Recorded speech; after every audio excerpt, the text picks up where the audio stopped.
Hey guys, welcome to government jobs Gyan YouTube channel. Guys, आज की इस वीडियो में हम बात करेंगे इसरो के new recruitment notification online form apply process के बारे में। जी हाँ दोस्तों, Indian space research organisation ISRO ने यहाँ पर साइंटिस्ट इंजीनियर के खाली पदों को भरने के लिए नोटिफिकेशन रिलीज कर दिया है।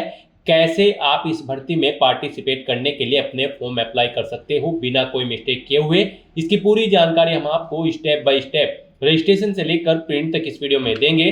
बस आपको इस वीडियो को स्किप के बिना शुरू से लेकर एंड तक देखना है। उसके बाद वीडियो पसंद आए तो इसे लाइक और शेयर कर दें। चैनल पर नए हो तो इसे सब्सक्राइब कर लें। साथ ही साथ आपको फॉर्म अप्लाई करते हुए जो भी प्रॉब्लम फेस हो रही है उन सभी का हल आपको इस वीडियो में मिल जाएगा। कैसे आपको अपनी क्वालिफिकेशन की डिटेल देनी है, कैसे आपको अपने डॉक्यूमेंट अपलोड करने हैं, फोटो और सिग्नेचर यहाँ पर आपको अपलोड करना है, पूरी जानकारी आपको इस वीडियो में दी जाएगी। बस आपको एंड तक हमारे साथ इस वीडियो में बने रहना है। तो बिना कोई वक्त गंवाए चलिए शुरू करते हैं। आपको इस वीडियो के डिस्क्रिप्शन बॉक्स में हमारी वेबसाइट IND-sarkari-naukri.in के इस पेज का लिंक मिल जाएगा। यहाँ पर आपको इस भर्ती के रिगार्डिंग सभी डिटेल्स प्रोवाइड कर दी गई है।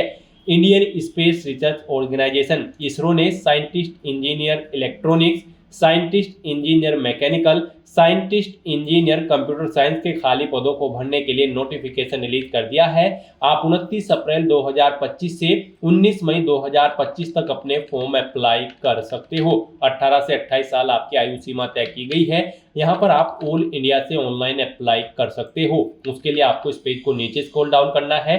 इंपोर्टेंट लिंक सेक्शन में आकर ऑफिशियल नोटिफिकेशन PDF लिंक पर क्लिक करके इस भर्ती के नोटिफिकेशन को ओपन कर लेना है और इसमें से आपको पूरी डिटेल रीड कर लेनी है। यहाँ पर आपको सभी डिटेल्स प्रोवाइड कर दी गई है, जैसे कि क्या पोस्ट कोड है, क्या पोस्ट का नाम है, कितनी उसके लिए नंबर ऑफ वैकेंसीज है, क्या यहाँ पर आपका एलिजिबिलिटी क्राइटेरिया होना चाहिए, कौन सी कैटेगरी के लिए कितनी वैकेंसीज है, कैसे आप अप्लाई कर सकते हो और कब से कब तक आप अप्लाई कर सकते हो।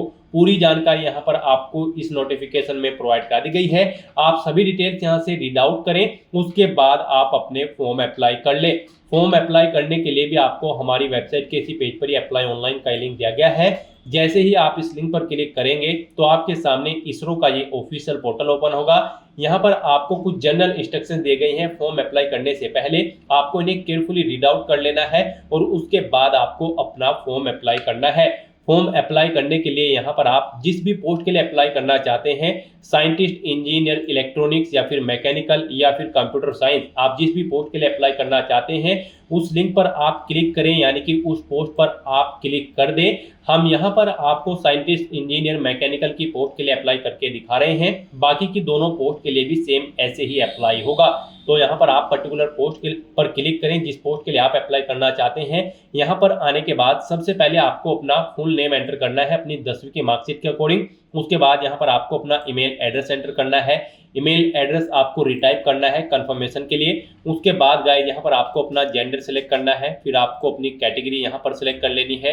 उसके बाद आपसे पूछा गया है कि क्या आप EX सर्विसमैन हैं, अगर हैं तो यस ऑप्शन सेलेक्ट करें, नहीं है तो आप नो ऑप्शन सेलेक्ट कर ले।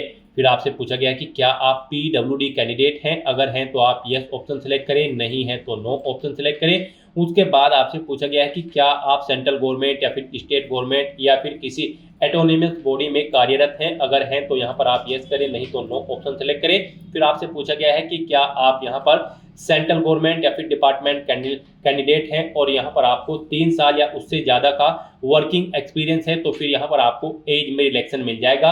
अगर आप हैं तो यहाँ पर आप यस करें, नहीं तो नो ऑप्शन सेलेक्ट करें। उसके बाद यहाँ पर आपको अपने फादर का नाम देना है।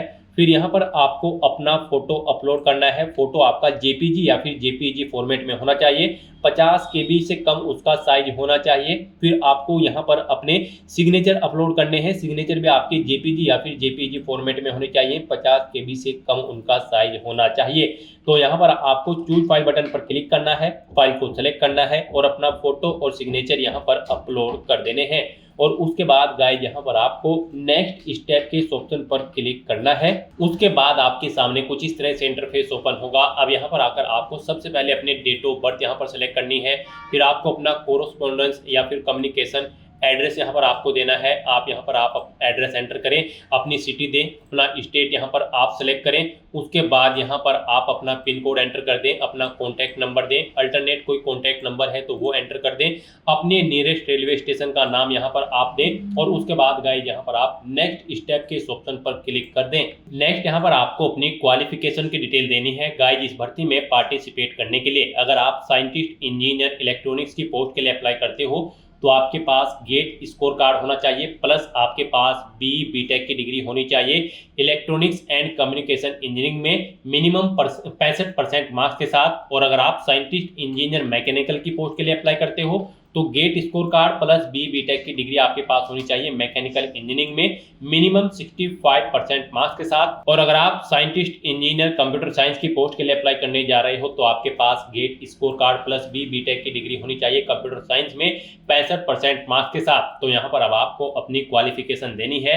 सबसे पहले यहाँ पर आप डिग्री सिलेक्ट करें, आपके पास कौन सी डिग्री है, बीटेक या फिर बीएससी या फिर डिप्लोमा है, बीटेक, लेटरल एंट्री का आप अपने अकॉर्डिंग यहाँ पर ऑप्शन सेलेक्ट करें।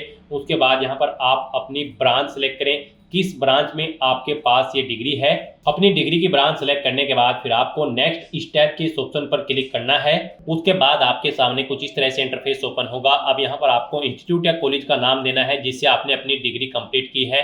फिर आपको यूनिवर्सिटी सेलेक्ट करनी है जिससे आपने अपनी डिग्री कंप्लीट की है। उसके बाद यहाँ पर आपको कोर्स का टाइप बताना है। आपका जो कोर्स था वो सेमेस्टर वाइज था या फिर ईयर वाइज या फिर मिक्स था। यहाँ पर आप अपने अकॉर्डिंग ऑप्शन सेलेक्ट करें। उसके बाद यहाँ पर आपका जो स्कोर था वो यहाँ पर मार्क्स वाइज था या फिर सीजीपीए, आप अपने अकॉर्डिंग यहाँ पर ऑप्शन सेलेक्ट करें। और फिर यहाँ पर आपको पासिंग ईयर और मंथ सेलेक्ट करने हैं।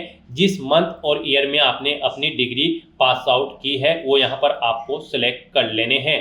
उसके बाद यहाँ पर आपको बताना है यूनिवर्सिटी में आपकी कौन सी रैंक थी, फर्स्ट, सेकंड, थर्ड या फिर इनके अलावा। उसके बाद यहाँ पर गाइज आपको नेक्स्ट स्टेप के इस ऑप्शन पर क्लिक कर देना है। उसके बाद आपके सामने कुछ इस तरह से इंटरफेस ओपन होगा। अब यहाँ पर आपके फुल कोर्स में कितने सेमेस्टर थे वो आपको सिलेक्ट कर लेने हैं और उसके बाद आपको फिर दोबारा से नेक्स्ट स्टेप के इस ऑप्शन पर क्लिक कर देना है। फिर आपके सामने यहाँ पर कुछ इस तरह से इंटरफेस शो होगा। अब यहाँ पर आपको अपनी डिग्री की डिटेल प्रोवाइड करनी है, उनके मार्क्स की डिटेल देनी है। यहाँ पर आपने सेमेस्टर वाइज बीटेक में कितने मार्क्स ऑब्टेन किए हैं उनकी डिटेल देनी है। यहाँ पर आपने फर्स्ट सेमेस्टर में कितने मार्क्स ऑब्टेन किए हैं वो आपको एंटर करने हैं। टोटल कितने मार्क्स थे वो यहाँ पर आपको एंटर करने हैं। इस तरह से आपको 1 बाय 1 करके अपने सभी सेमेस्टर के मार्क्स यहाँ पर एंटर कर देने हैं। उसके बाद आपको इस पेज को नीचे स्क्रॉल डाउन करना है। फिर आपको यहाँ पर अपनी 12वीं क्लास की डिटेल देनी है। यहाँ पर आपको बोर्ड या यूनिवर्सिटी का नाम देना है। पासिंग मंथ और ईयर आपको सिलेक्ट करना है। परसेंटेज बतानी है, कितनी परसेंटेज थी आपकी 12वीं में। फिर ऐसे ही यहाँ पर आपको अपनी 10वीं क्लास की डिटेल देनी है। इसमें भी आपको बोर्ड का नाम देना है, पासिंग मंथ और ईयर सेलेक्ट करना है, मार्क्स की परसेंटेज देनी है, कितने % मार्क्स आपने 10वीं में ऑब्टेन किए थे। फिर यहाँ पर आपको अपनी गेट क्वालिफिकेशन की डिटेल देनी है। यहाँ पर आपको गेट की स्ट्रीम सेलेक्ट करनी है जिसमें आपने अपना गेट कंप्लीट किया है। उसके बाद यहाँ पर आपको ईयर ऑफ क्वालिफिकेशन, किस ईयर में आपने क्वालिफिकेशन की है, GATE score, GATE pass out किया है वो ईयर आपको यहाँ पर सेलेक्ट कर लेना है। फिर यहाँ पर कितना स्कोर आपने ऑब्टेन किया है 1000 में से यहाँ पर आपको देना है। उसके बाद आपको अपना रिजल्ट बताना है यहाँ पर क्वालिफाइड। उसके बाद आपको इस पेज को नीचे स्क्रॉल डाउन करना है। यहाँ पर आपको अपना गेट स्कोर कार्ड अपलोड कर देना है। उस फाइल का साइज यहाँ पर 500 KB से कम होना चाहिए और वो PDF फॉर्मेट में होना चाहिए आपका गेट स्कोर कार्ड। तो यहाँ पर आपको चूज फाइल बटन पर क्लिक करना है, फाइल को सेलेक्ट करना है और अपना गेट स्कोर कार्ड यहाँ पर अपलोड कर देना है। और उसके बाद गाइस फिर आपको नेक्स्ट स्टेप के इस ऑप्शन पर क्लिक कर देना है। नेक्स्ट यहाँ पर आपको आपके एप्लीकेशन फॉर्म का पूरा प्रीव्यू शो कर दिया गया है। आपको सभी डिटेल्स केयरफुली चेकआउट करनी है। पेज को नीचे स्क्रॉल डाउन करना है। कहीं पर कोई मिस्टेक है तो आप यहाँ पर प्रीवियस स्टेप ऑप्शन पर क्लिक करके एडिट कर सकते हो। और अगर सभी चीज़ें ओके हैं तो यहाँ पर बस अब आपको अपना फॉर्म सबमिट कर देना है। उसके लिए आपको सबमिट के इस ऑप्शन पर क्लिक करना है। इस तरह से यहाँ पर आपका एप्लीकेशन फॉर्म सक्सेसफुली सबमिट हो चुका है। आपको एक एप्लीकेशन रजिस्ट्रेशन नंबर यहाँ पर प्रोवाइड कर दिया गया है। ये नंबर आपकी रजिस्टर्ड ईमेल आईडी पर भी सबमिट कर दिया गया होगा। आपको इसे केयरफुली नोट डाउन करके रख लेना है फ्यूचर यूज के लिए। और यहाँ पर गाइड अब आपको अपने एप्लीकेशन फॉर्म का एक हार्ड कॉपी प्रिंट आउट ले लेना है। उसके लिए आपको प्रिंट योर एप्लीकेशन फॉर्म के इस लिंक पर क्लिक करना है। उसके बाद आपके सामने यहाँ पर कुछ इस तरह से इंटरफेस ओपन होगा। यहाँ पर आपको पोस्ट का नाम सेलेक्ट करना है, अपना रजिस्ट्रेशन नंबर आपको यहाँ पर एंटर करना है, अपनी डेट ऑफ बर्थ यहाँ पर आपको सिलेक्ट करनी है, ये कैप्चा कोड आपको यहाँ पर एंटर करना है और उसके बाद आपको प्रिंट एप्लीकेशन फॉर्म के ऑप्शन पर क्लिक करके अपने एप्लीकेशन फॉर्म का एक हार्ड कॉपी प्रिंट आउट ले लेना है फ्यूचर यूज के लिए, फ्यूचर रेफरेंस के लिए। तो दोस्तों यहाँ पर आपका एप्लीकेशन फॉर्म सक्सेसफुली सबमिट हो चुका है। अगर आप रिजर्व कैटेगरी से बिलोंग करते हो और अगर आप अनरिजर्व कैटेगरी के अंतर्गत आते हो तो फिर आपको अपना फीस पेमेंट करना होगा। उसके लिए आपको हमारी वेबसाइट के इसी पेज पर ही अप्लाई ऑनलाइन के इस लिंक पर क्लिक करना होगा। उसके बाद आपके सामने यहाँ पर यही इंटरफेस ओपन होगा जहाँ से आपने अपना फॉर्म अप्लाई किया था। यहाँ पर आने के बाद गाइस आपको मेक पेमेंट के इस लिंक पर क्लिक करना है और उसके बाद आपको अपना फीस पेमेंट कर देना है। जैसे ही आप मेक पेमेंट के ऑप्शन पर क्लिक करेंगे, यहाँ पर आने के बाद आपको अपना पोस्ट का नाम सेलेक्ट करना है, अपना रजिस्ट्रेशन नंबर आपको एंटर करना है, डेट ऑफ बर्थ यहाँ पर आपको एंटर करनी है, ये कैप्चा कोड यहाँ पर एंटर करना है और फिर आपको शो डिटेल के ऑप्शन पर क्लिक करते हुए अपना फीस पेमेंट कर देना है, डेबिट कार्ड, क्रेडिट कार्ड या फिर नेट बैंकिंग के थ्रू। और जो कैंडिडेट फीस से एक्सेम्प्टेड है उन्हें यहाँ पर ये टास्क नहीं करनी होगी, उनका फॉर्म सबमिट हो चुका है। हमने यहाँ पर आपको एससी कैटेगरी से फॉर्म फिल करके दिखाया है। एससी, एसटी, पीएच कैंडिडेट के लिए और वुमेन कैंडिडेट के लिए कोई फीस नहीं है, वो यहाँ पर अपना फॉर्म अप्लाई कर सकते हैं बिना फीस के ही। तो दोस्तों ऐसे आप इसरो साइंटिस्ट इंजीनियर्स की इन पोस्ट के लिए अपना फॉर्म अप्लाई कर सकते हो बिना कोई मिस्टेक किए हुए। आज की इस वीडियो में बस इतना ही। आई होप ये वीडियो आपको पसंद आई होगी। अगर पसंद आई हो तो इसे लाइक और शेयर करें, चैनल पर नए हो तो इसे सब्सक्राइब कर लें। Thanks for watching.